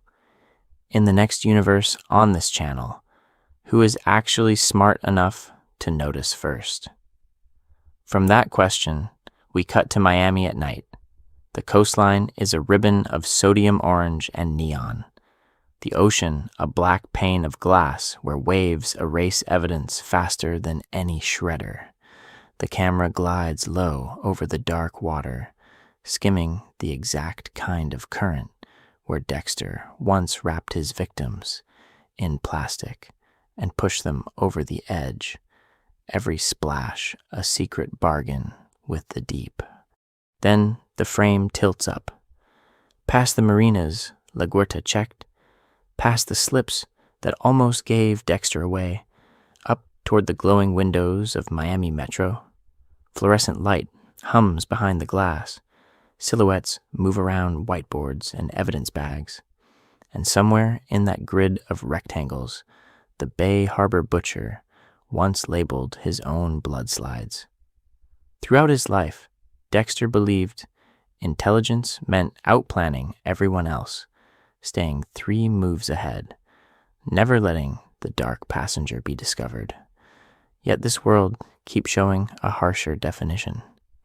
Here, being smart is less about solving puzzles fastest and more about being willing to see what those puzzles say about the person solving them. Dokes followed the patterns and refused to look away, even when it isolated him. Deborah saw Dexter mid-kill and spent entire episodes trying to turn it into one bad night, rather than an event that changed her sense of self. So, the core irony returns one last time. This building is full of detectives, analysts, and experts who live to chase the truth, and yet the killer in their midst walked those halls for years. That happened not because everyone inside was foolish, but because the system they trusted punished the wrong kind of intelligence. Harry's code trained Dexter to survive by exploiting blind spots. Miami Metro rewarded closing cases, not questioning why the evidence fit too neatly. Being truly smart in that environment, in a moral way, became dangerous, Lagerda followed the marina records and the blood slide patterns and died for it. Dokes read Dexter's lack of effect correctly and ended up framed as the monster. Here, the 7 levels of intelligence double as 7 levels of denial. Some characters never notice the red flags,